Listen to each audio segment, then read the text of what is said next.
Hey everyone, welcome to Joe's YouTube channel, again, the home of all things weird. Today's video is actually going to be my gear review for backpacking stuff. So in case you don't know, one of my lifelong ambitions was to go on some long distance, and by that I mean like multi-day backpacking trips. And I'm 47 years old. This is something I think 2011, so when I was in my late 30s, was the first time I ever did it. It was an overnight in Algonquin. Did it again in 2015.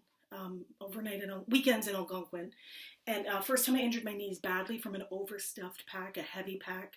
The second time I really injured my rotator cuff with taking the pack off and on.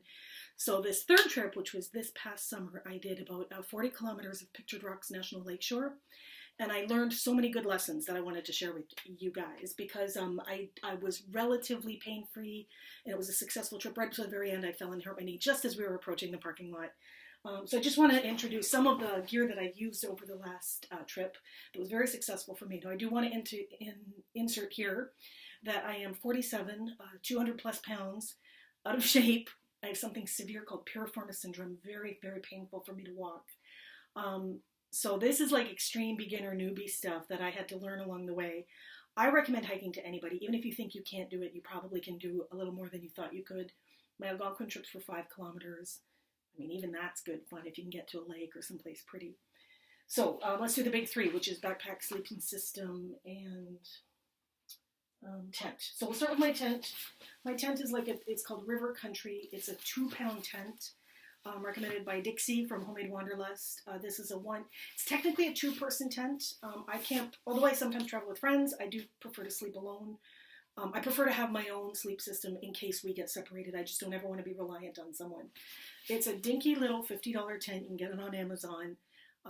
Really awesome. So my old tents back in the day were, I had a Eureka tent that my friend and I shared. It was like 5 pounds. She carried the pole, the stakes. I carried the tent. I do highly recommend this tent, and I will link below to Dixie's video on setting it up. You do need trekking poles for this tent. One of the reasons it's so lightweight is it does not come with poles. So you need to have your own trekking poles, which theoretically you're using anyway, as you're hiking. These trekking poles are Black Diamond Contour. I got them off a trading group called Bud's Trading Zone here in Hamilton, Ontario. I traded 6 boxes of cereal for these, but they're over $100, I think, brand new. They snap and extend, so you use them to actually take the weight off your knees. It puts weight on your shoulders and on your arms, but it takes the weight off your knees. It helps steady your gait as you're like traversing rocky or mountainous terrain. I swear by trekking poles. I would never camp without them, and now that I have a trekking pole tent, I must use them, and I'm grateful. That's fine.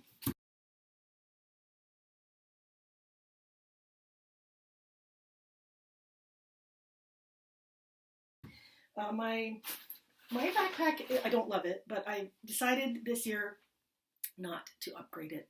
It weighs about 4 pounds, which is way too heavy for me, but I decided to stop being a gear dreamer and just work with what I have. It was a MEC backpack, Mountain Equipment Co-op. I don't even know, it's 50 liters.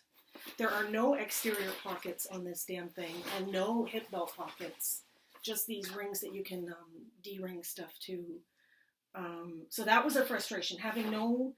I use these D-rings to attach things to the outside, but there are no outside pockets on this bag, no hip belt pockets, and it's quite heavy. However, it's gone with me on several vacations. It's in great shape. It's very sturdy. It's got a brain which detaches, which you can use as like a bag if you're doing day hikes. And I do like it. I don't love it, but I like it, and I'm going to stop dreaming about $500 backpacks when I've got a perfectly good one here. AlpineLite, MEC, Mountain Equipment Co-op, AlpineLite 50 liter. I bought it many, many years ago, and I'm going to use it until I wear it out.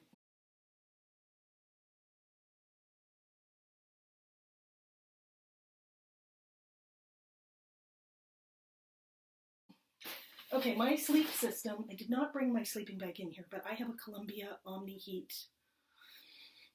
Again, too heavy, about 3 pounds. I was considering downsizing to a down, but it's one of the ones with that shiny interior, so it's super warm. I'm a cold sleeper. I need something warm. It's a 25 Fahrenheit / -4 Celsius bag, mummy bag. Again, I like it. I don't love it. I wish I had a down quilt, but I am working with what I have and trying not to blow the bank. And yeah, it's fine for me. So I originally, because I'm such a cold sleeper, I had previously slept on some really crappy foam mats and froze my butt off in Algonquin. I decided to upgrade to this Xpad down mat. Now, it actually really compacts. I have not compacted it this way. It's so gigantic. I've slept on it several times. Friends of mine have slept on it. I mean, this thing's been used probably 100 times. And it's lovely. It's a bit of a pain in the butt to fill up because you have to use some elbow grease on this spongy part. You actually place your hands on it and pump it up.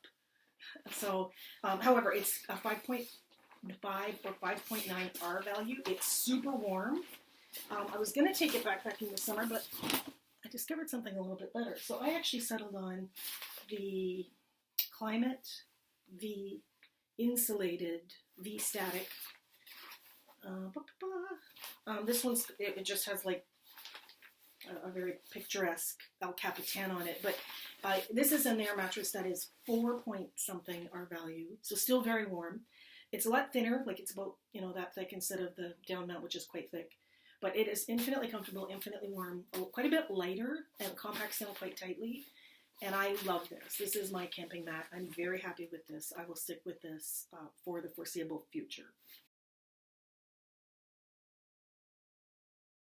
I do have the down mat for if I have guests camping with me, they've got something.